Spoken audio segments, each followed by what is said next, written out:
Good morning, Turfs Up Radio. Wayne Voles, Profits Unlimited, coming to you live from Louisville, Kentucky. Yes, indeedy. Oh my goodness, we're having a heat wave. Yeah. Hey, I think we're feeling like we're having a heat wave here, man. I'm just telling you guys, we're 25 degrees this morning, and that's like we're already 23 degrees warmer than it was this time yesterday. So, hey, things are looking positive. Now, on the other hand, we got reasons, we don't want it to get too crazy. It's been about 7 or 8 days or so since we've been above freezing. I think we're going to make it above that 32 degrees Fahrenheit today. So we'll see if that happens. And then we'll talk about that whole thing in a minute. But hey, appreciate you guys being with me today. Looking forward to a great show. Absolutely, we are. We rolled around to another Monday. Can y'all believe here we are in February? February, what? Today's the second, right? Yeah. Today's February 2nd, Groundhog Day. And yeah, Groundhog saw a shadow. So that means we got 6 more weeks of winter. I think I was this morning, I was watching something on that, and they said that's about 33% accurate. So I don't know that that's accurate or just works out 33% of the time.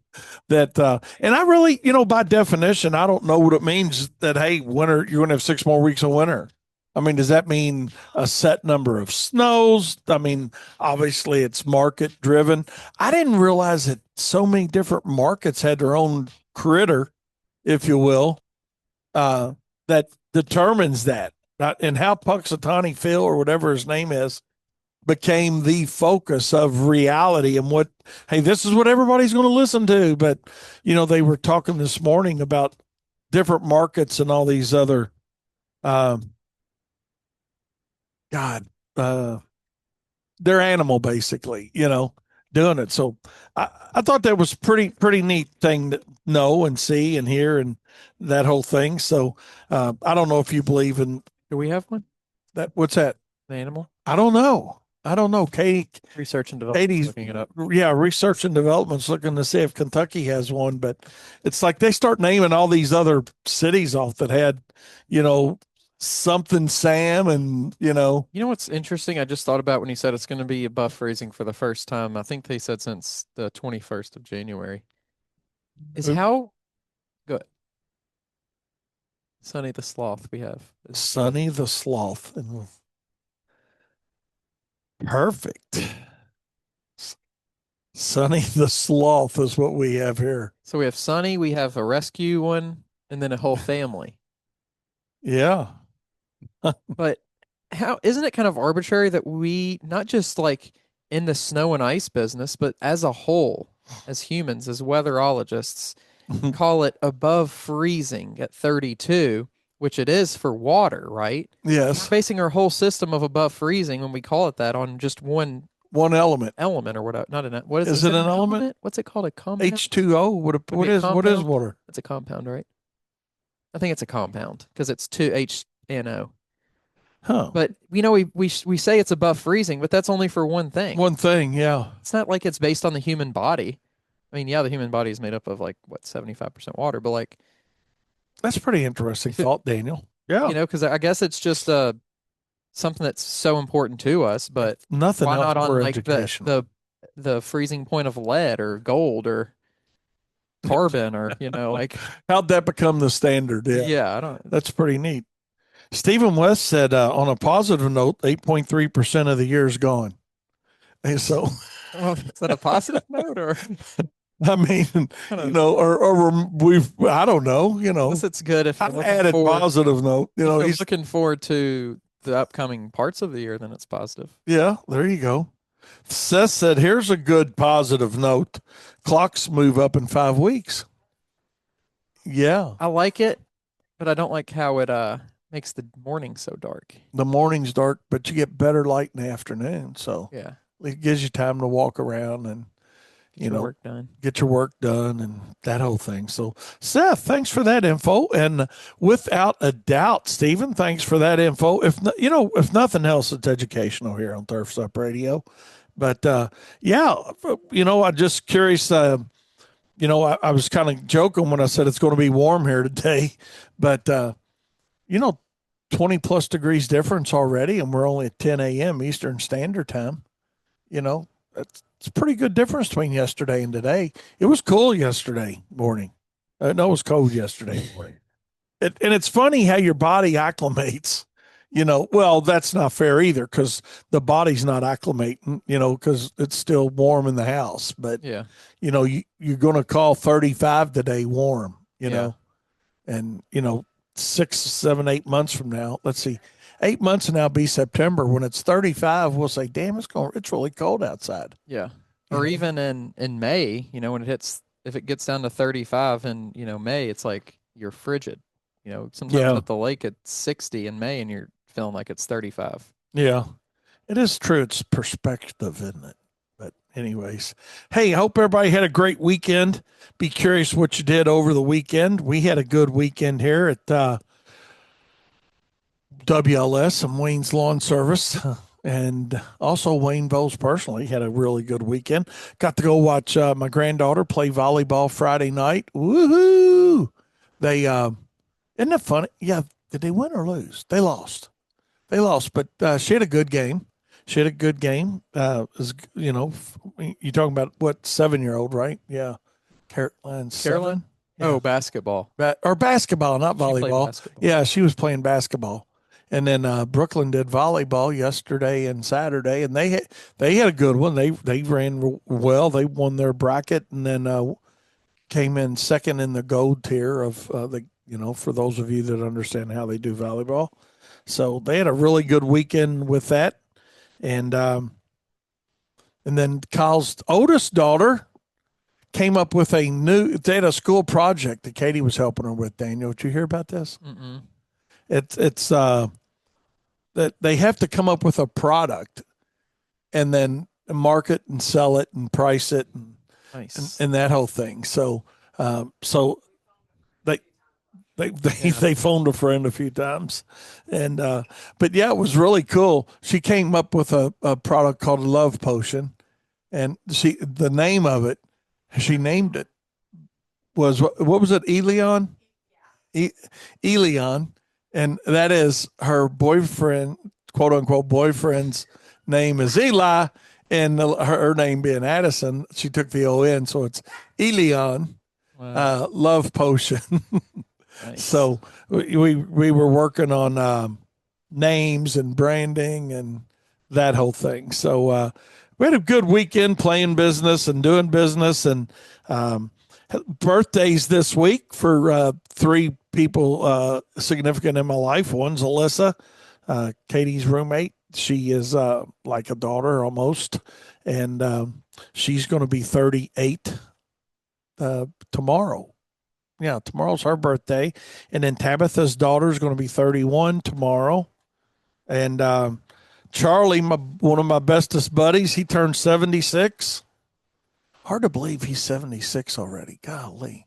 Y'all wouldn't believe this guy's 76, but he gets around great, works every day, has a factory job. He owned his own business. He was like a lot of us. He was a business owner for 112 years, and about 10 years, 8, 10 years ago, uh, he got out of that and decided he wanted to get rid of the stress of owning his own business, and he's got a factory right next door to his house, and it's really convenient, he said. But the only bad part is he can't call in and say his car broke down, or Mm. you know he rides a four-wheeler to work, actually, is what he does across his farm. So but anyway, I want to wish all those three a happy birthday, and we got more birthdays in February coming up, but I'll share those with you as they get here.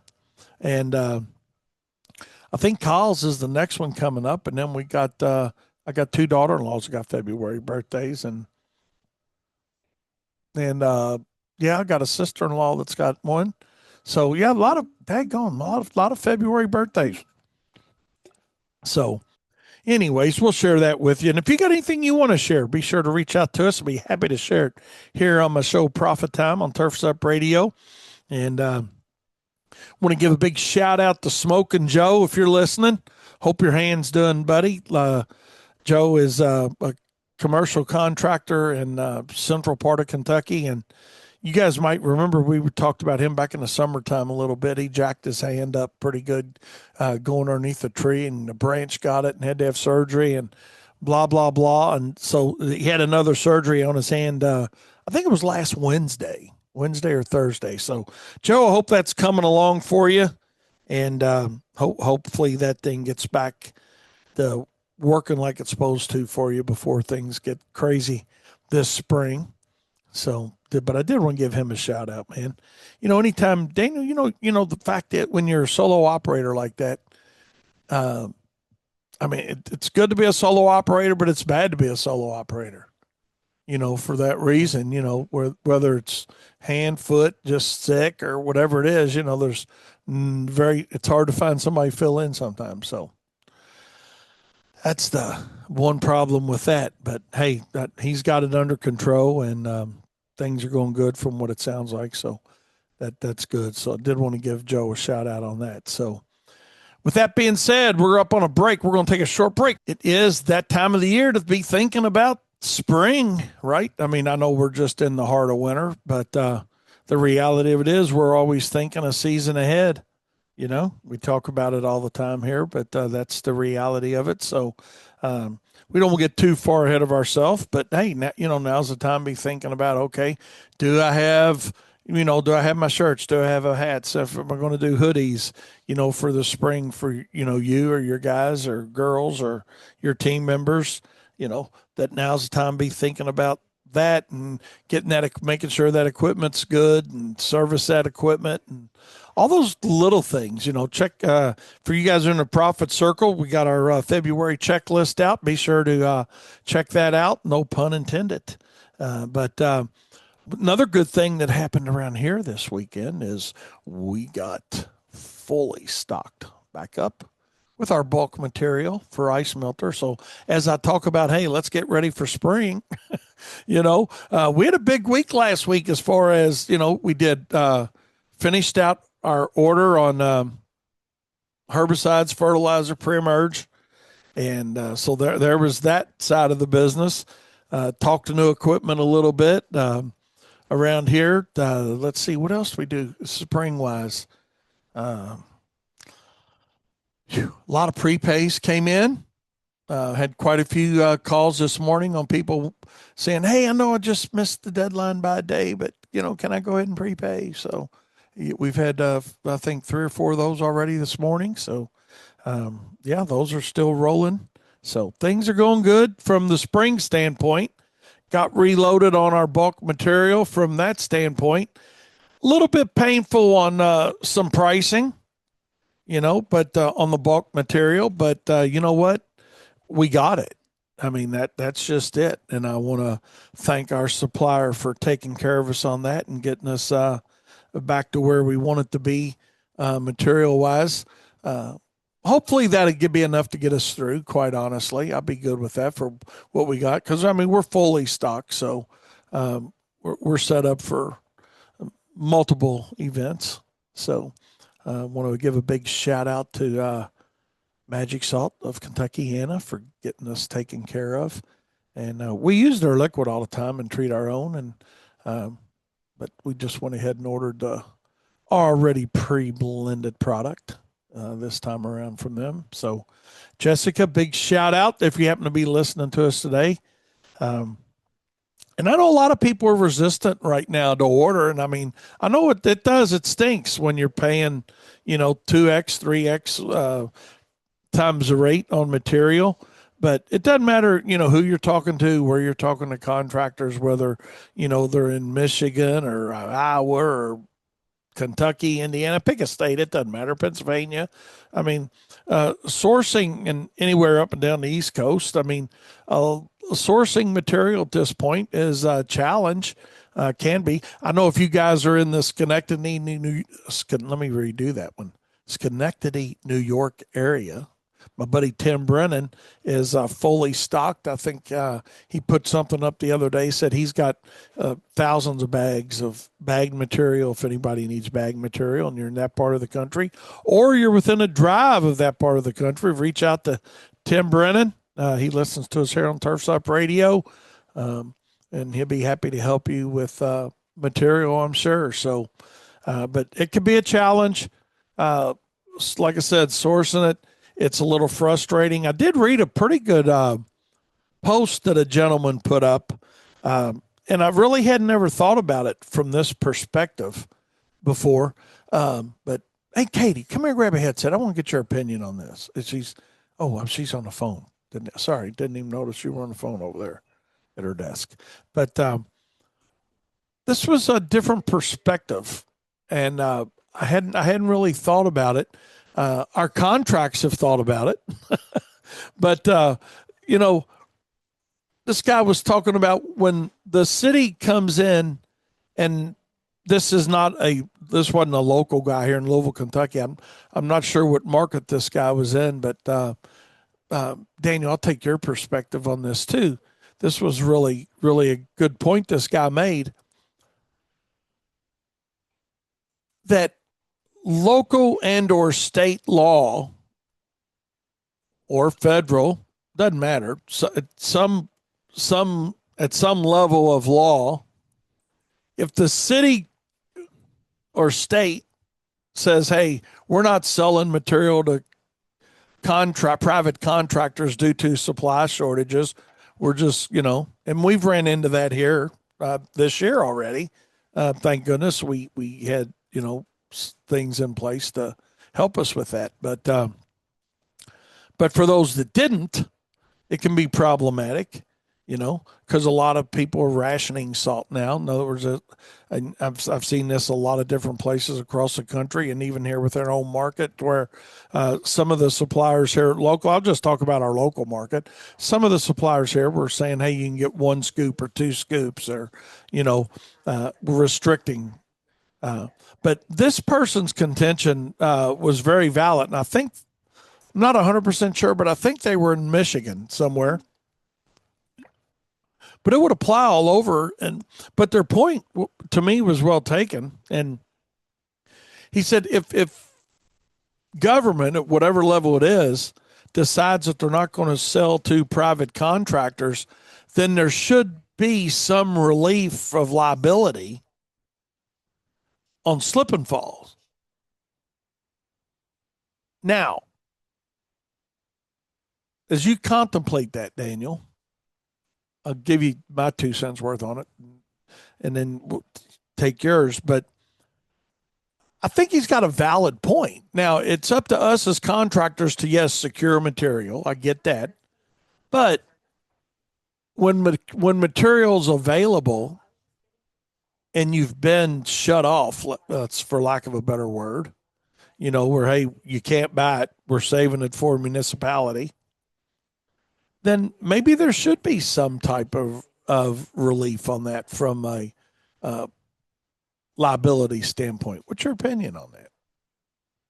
Hmm. I guess you So could slippery. say,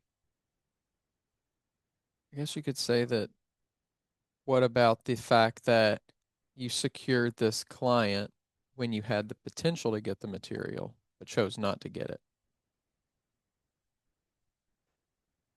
You signed them up in August. Why didn't you go ahead and secure, you knew you needed in a quote averaged year Yeah. X amount of material. That I could see that being the response I potentially. wonder if that would be it too. If, in fact, like us, for an example, I'm just going to use Wayne's Lawn Service as an example here. We always have on hand enough to get us through when we start an average year. And then if we see, hey, like this year, hey, we started early December, with two nice snow events, wasn't huge, 2 5-inch snows roughly, in early December, which is early for us. Then that's when we start securing additional material. You know, um, maybe that would give you some type of relief. I don't know. I might ask our Ed about that. What type of potential liability might you have in that situation? Because I mean, you're going to get a lot of different ideas and opinions on Facebook. Yeah. I mean, but unless it's an attorney speaking, in a particular state, I'm sure each state would have their own either case law or protocol or actual law that may come into play with that. But I'd be curious to because I think you make a valid point. If I know I've got 5 accounts and I know I normally have 20 saltings a year, why did you not secure enough for those 100 outs? And if you You know, have a retainer system or deposit system, that's an even another question of, well, yeah. does that money get returned if you can't get material? You're not able to service them. Yeah. Well, I think from that's a good point. I think from that standpoint, though, if you're still plowing snow, then that retainer would go back, and maybe whether it's shoveling or plowing or physical removal, something other than ice melter, unless it's divvied up in a particular format of, hey, we're going to charge a retainer for ice melter. You know, that's a good point. That's a very valid point. I think too is, is that because let's take it to another level. Guys, a lot of guys like seasonals, right? So they've set up a seasonal contract. Let's just make a number up for $20,000. Well, you got that $20,000 coming in. Why don't you have material to secure that account? But why you can get it? Well, the first argument is going to be, well, we don't have the capacity on site to store that much. I can hear some people saying that. Yeah. But I then think the that's an easy excuse. rebuttal to that is if you don't have the capacity, then you don't have like you shouldn't make promises that you can't keep is more or less the business side of it, right? Yes, Like I agree. if that's what you're saying you're going to do for someone and they pay you, they're paying you to do it, that's I feel like some sort that goes past unethical to being like a void, maybe not a void of contract, but some sort of void of legal void in some way. Right, I agree. So this show really goes back to some of it's going to be obviously state law and then verbiage in your contract. I think a lot of it could come down to precedent too. Like, And is the precedent set? And if you take someone to court, that could be, whoever wins that could set a precedent. yeah, then it becomes potentially a case law situation. So I don't know. I think we're going to find out. Unfortunately, I hope we don't find out at WLS because, like I said, I mean, knock on wood, man, we've been very fortunate, but with that issue. But I think we got to think about how we're protecting ourselves. So, yeah, it may be frustrating to pay 2x or 3x the amount for material, but you know, it is what it is. I mean, that's what it is. I mean, you got to have it. You're going to have to secure it. It's not your customer's fault that you didn't write a contract well enough to say that, hey, it gives you the right to charge more for ice melter. I mean, we made that adjustment in our last invoicing. I think I shared this the other day here on Turfs Up, where our contracts give us the right to do that. We don't like to do it, but we had the need to do it this time around. Because when you're 2xing and 3xing material cost. Now, the good thing about that here too, and this is something I want you guys to think about from a cost standpoint too, and I think this is very important to understand that just because your material cost doubles, let's say, it doesn't mean your material cost to the client doubles unless you're strictly just, don't understand why you're charging what you're charging. And what I mean by that is, a material cost is a small percentage of our cost per ton of material or per pound or however you want to price it.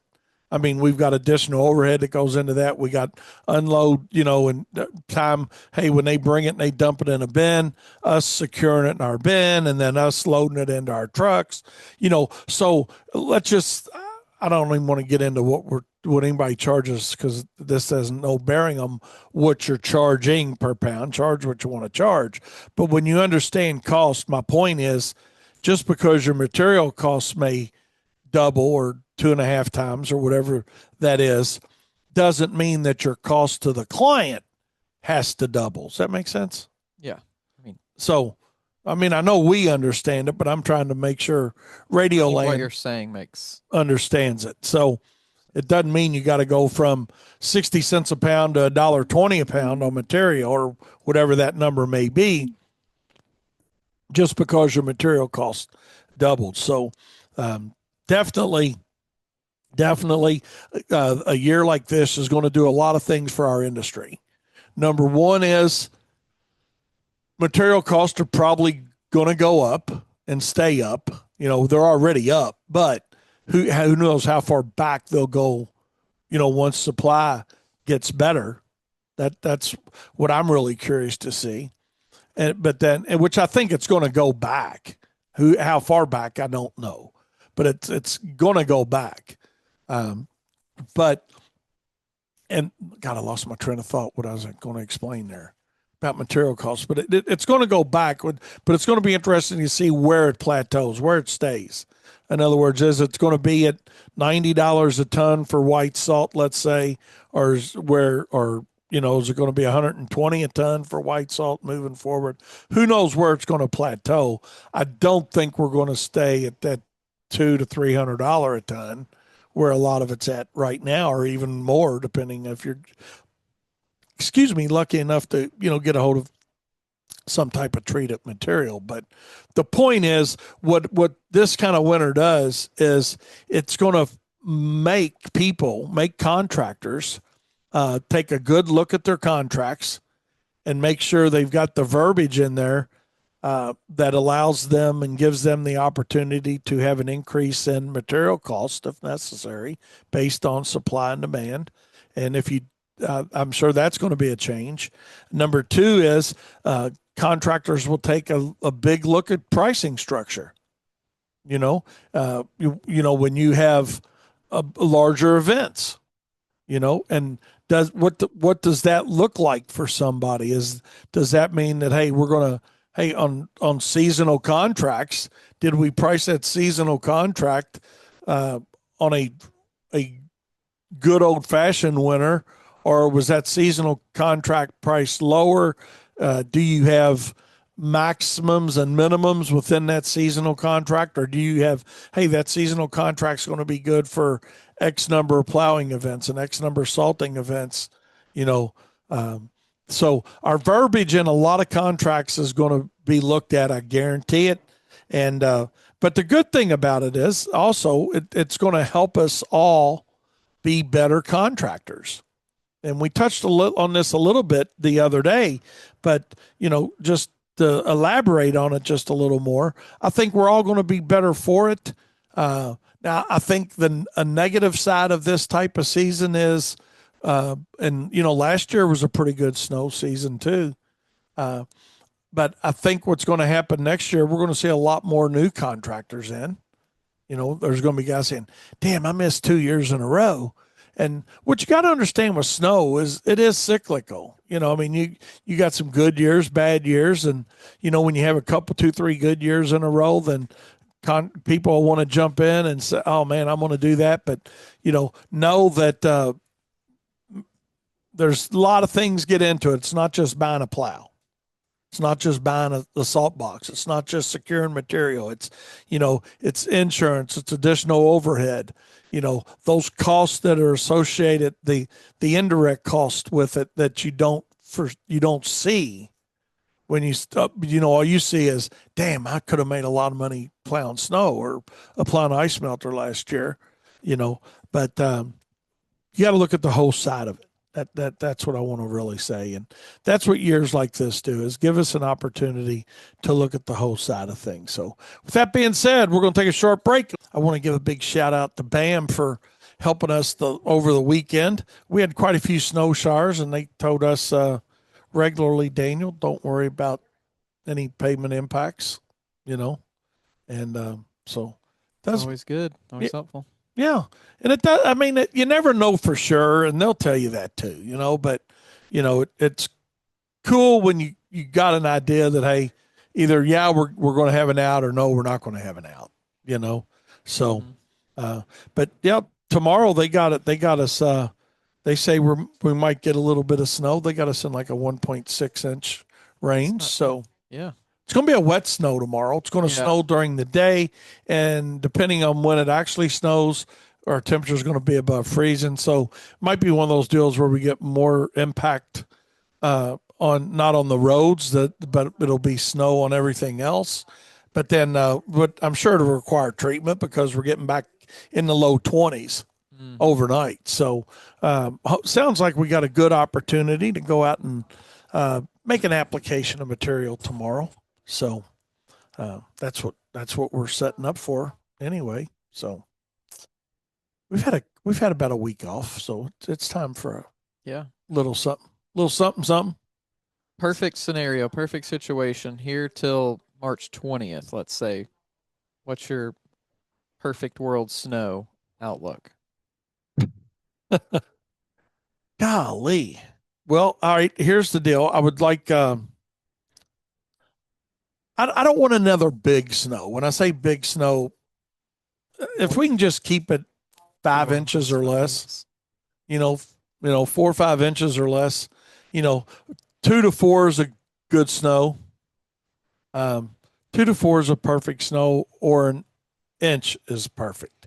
2 to 4 is a good plowable snow. You get a salt plow salt, and then if an inch or less, you just get a salting session in. So So, would you prefer an inch a week for the next five, whatever, how many weeks that is?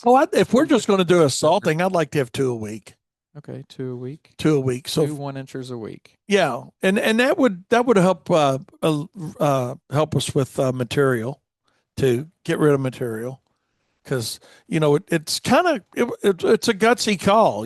I mean, um, it's a gutsy call when we get filled to capacity and we're in February in our market. Because the reality of it is, I mean, I'm gonna reach out to Brett, see if Brett will hop on with us maybe Wednesday, and but and see what their gut feeling is for the next 6 weeks. But I think we're going to have a little warm up for a little bit of this, and then I think potentially cold again. But that was the last time he was on. Which when was that? It's probably been 2 weeks More than ago. 2 weeks ago. Yeah. So I've been leaving them a little bit. I've been leaving them.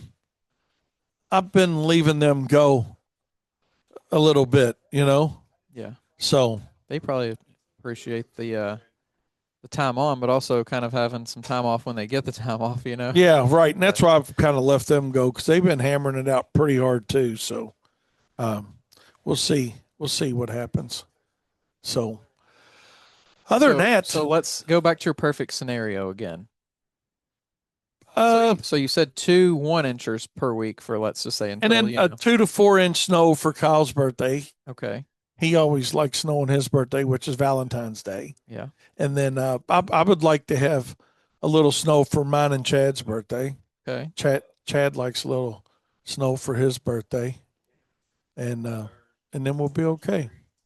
So So perfect so scenario, you think perfect it needs to scenario be would be another 10 inches to finish out the year? yeah if we could have like 3 plowable snows and then maybe 6 or 7. That'd Salting. be a lot. That'd be a lot realistically compared to average. But 5, let's call it 3 and 5. Okay. Because in 3 plowable snows, that's going to be 6 saltings because we'll have a salt plow, salt plow, salt plow, salt. And then just if we could have maybe 3 more outs, I'll do that. I won't get greedy. 3 and 3. Yeah, Okay. yeah.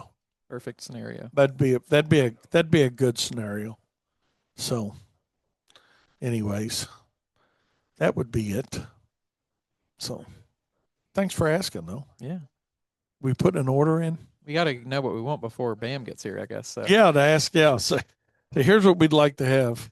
You know, see if they can move some of the models and yeah, patterns get around. some of that done. Get some of that done for us. So, man, I'll tell you what, that the magic salt we got delivered. It's nice and brown. It's nice and brown, ain't it? Yeah, it looked good. I saw that what they brought over here, man, and it was looking nice and brown. So we don't want it to get too crazy cold, but we got the capacity to burn it off. I mean, Yeah. and we still, and hopefully we don't have to get into our emergency pile.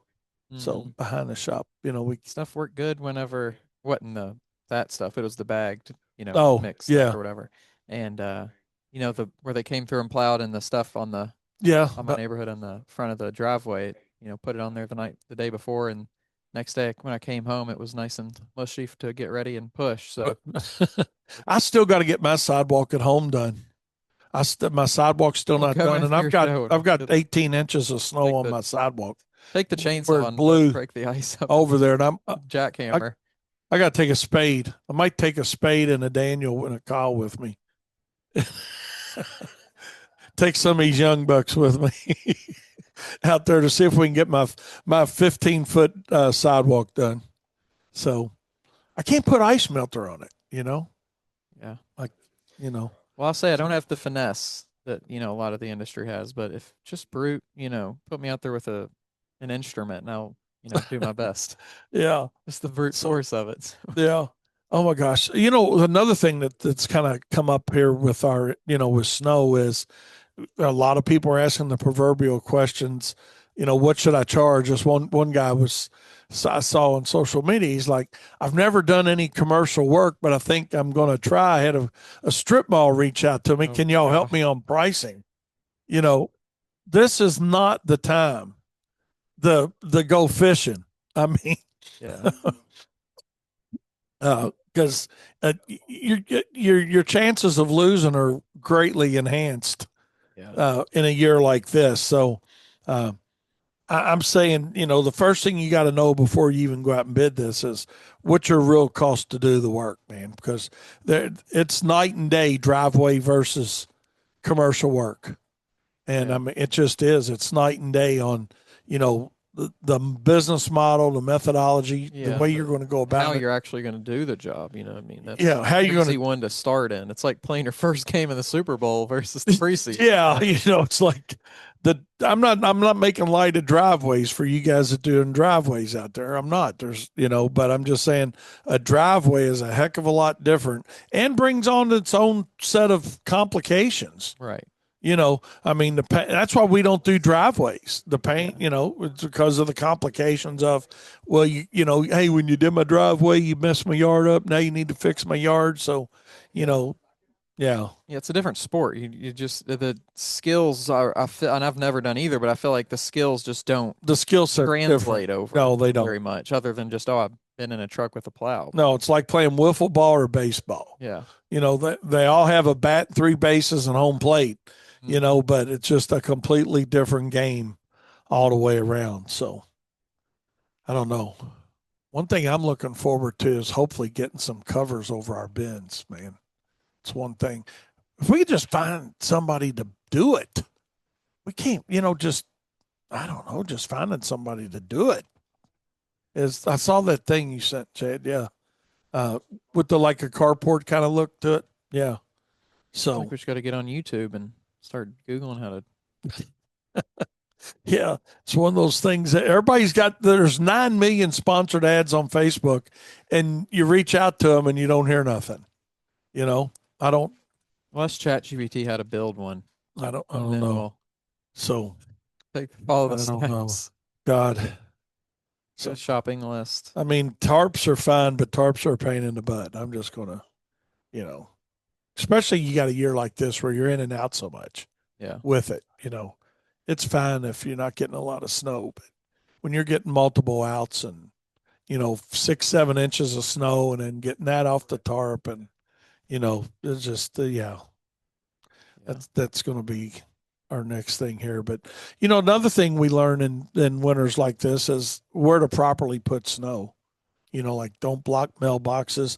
And for all the snow we've had and all the work we've done, the the only complaint we had really was a lady that is the first house we do like adjoining neighborhoods, Daniel, right? So when I leave halfway down the street, it goes from one neighborhood to the next.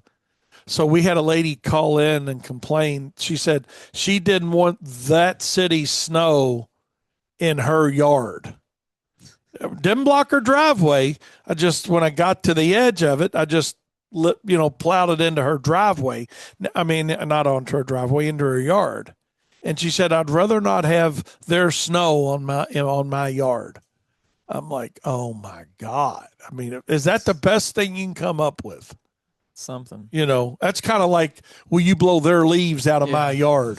Well, they're not my leaves. Why do I got to pay to get them up? They're my neighbors. You know, well, frick, they don't have names on them. These snowflakes don't. But obviously, yeah, it was that other city's snow. Yeah, that. So yeah, next time I'll do something different. I'll just drive it down the street and Next time you put it in feather your it out. driveway and say, "Hey, put it in your yard." Yeah, it's in your driveway now. Be sure to. Oh my gosh. Oh lordy. But cul-de-sacs can become a problem if you're not paying attention to what you're doing. You know, and so for the subdivisions we do and all the yards involved and cul-de-sacs involved, um, we're really good at not getting complaints on it. I mean, just because we got the same people doing the same job, so you know what you're doing. But regardless, even if you don't know what you're doing, here's what you don't do: you don't block mailboxes, and you don't block. Let's see, mailboxes. You don't block fire hydrants. You don't block line of sight. All those are things, huh? Drains. Yeah. I mean, so so you need pictures. You got to have pictures, and that's why, to Daniel's point, it's a whole new skill set level when you go to commercial work. And how and where and when. I had this discussion Saturday as we were walking around the boat show and whatnot, and in the car with my best buddy Timmy. You know, we were, because there a guy with us, Chuck, does snow too.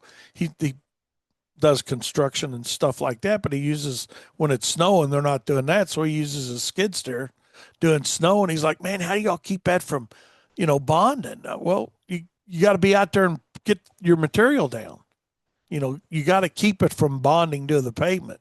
Then that goes back to, well, we got to have the right customers that are going to let us come out and put the material down. Not That's not everybody's business model. That's not every customer wants to go to that expense. But on the other side of it is, it's always less expensive to be proactive than reactive on doing snow.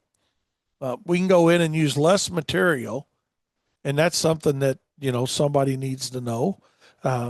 You can use less material if you're keep getting it down and keeping it down. Now, you get, like we did with this last one, where you get several inches of snow and you got lots that aren't going to be driven on.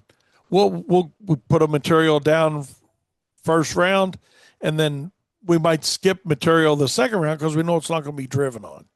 And then when we go back to do it the next time, then we'll plow it and put more material down. So it all goes into best management practices. And, that's what makes this hard. If we were just selling widgets, it'd be a whole lot easier, to come up with a plan. But your plan is abbreviate it and adjust it during the event based on variables of that event. Because once we switched over to sleet, for an example, and tomorrow's be completely different because we're going to have a rain snow line. It's not going to be freezing rain. It's either going to be just rain and snow mix that it's going to go over, probably start as snow, we go to rain snow mix and end up as snow. Well, that's going to be an easy one to manage. It's just much easier than trying to manage a freezing rain situation that goes to snow, or snow to freezing rain is different management technique. So it's all those variables that get involved. But what it really boils down to is knowing how you're going to manage an event, having a weather source that you trust on what's going to happen during the event, and set your plan accordingly. And sometimes you win, sometimes you lose, but you only lose temporarily. That's the thing. If you do make the wrong call, You know, like I think I shared it here on the radio the other day. You know, we made the wrong call a while back. We had two different opportunities for snow. We went ahead and treated properties and didn't snow neither time, you know? Yeah. Well, So I think even that is it's the wrong guess, but I still think it was the right it call. was the right call, just was the wrong guess. You're right. That's a good way of putting it. And like I've always said, and I'll say it till I'm dead, I'd rather err on the side of safety. I'd rather explain to a customer why we were there versus why we weren't there, you know? Yeah. Because and here's something to think about too for you guys that are fairly new into this, and and maybe you got into this 2 or 3 years ago and you've had two big winners, and now you're getting a little antsy about, God, should I wait to go out and and service a property. The the other side of that same perspective is, let's flip the role. You're the customer, right? And you're like, man, you've already been out here multiple times. Why'd you skip this one? Well, it was only a half-inch snow, or it was only an inch snow. Well, yeah, but this is the one we had an incident on. Before you spent this much, man, let's just keep it rolling. And that brings us to the point of, do you have a stop service request form? Um, and for you guys that are smaller or large, it doesn't matter. Have something that customer, if you pull up on a property and that customer declined service, have them sign off on that they've declined service for that application or that plow or whatever it is. And then when they have a slip and fall, you've got the documentation, and they don't get selective memory on, I mean, that can be important, Dane, or that is important. Not can be, it is important. That's just as important as documenting when you were there, what you put down, you know, uh, applying the wrong ice melter at the wrong temperature. In other words, sodium chloride at 9 degrees is not going to be a good answer to a slip and fall, you know. So that's the reality of that. So a lot of things come into play with a season like this, and we're probably getting close to stopping talking about snow now. But In your experience, or with your experience, let's say, we, or in a theoretical world, ran out of magnesium chloride, whatever, so, a thing that works at a lower temperature better. okay, And okay, it's going to be cold. They're calling for an event that's pretty good, whatever, but I can't get that better product that's going to work better. Would you put down the sodium chloride, the rock salt only, or would you go a different route and do a traction aid? well, God, that's a really good question. Here's the answer to that, and people can Google it. Okay, Axo Salt Company, one of the largest distributors in the world. Okay, they this is on their site, or used to be on their site. I assume it still is. Salt meaning sodium chloride, because even your magnesium and calciums, potassiums, they're a salt base. Okay, but sodium chloride in particular is 5 times less effective at 20 degrees than it is 30 degrees. All right. So that's why you see a lot of contractors that aren't using treated salt will over apply to try to get some melting capacity going. And once they can get some melting capacity going, then the sodium chloride will dissolve and work. Okay. That's part of that answer. The other part of the God, we got less than 3 minutes, so I'm gonna have to hurry because this is about a 30-minute conversation. Salt in itself is a better traction aid than sand. That's a fact too. So to answer your question directly, yes, I'd go put sodium chloride out because it's going to be a traction aid, and once we get daylight and cars over it, it's going to crush it. You get some UV light, you're going to get some melting capacity. It's just going to be slower. Hmm. So, Is that because salt has bigger, no, or is it just the nature of it? I think it's probably because it's a larger granular product, Yeah. than sand. Yeah. Okay. And the reason that guys up in the Northeast will use sand over salt or a blended product, right, is because sand's so much cheaper than salt. Mm. Okay. That is actually why SnowX came up with the inverted V over their augers, was the help flow sand salt mixtures.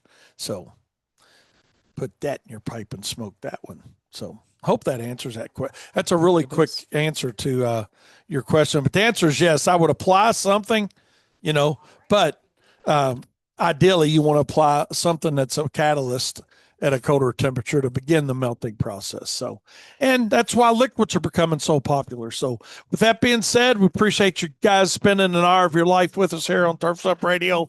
We'll see you Wednesday. And remember, profit is not the dirty word.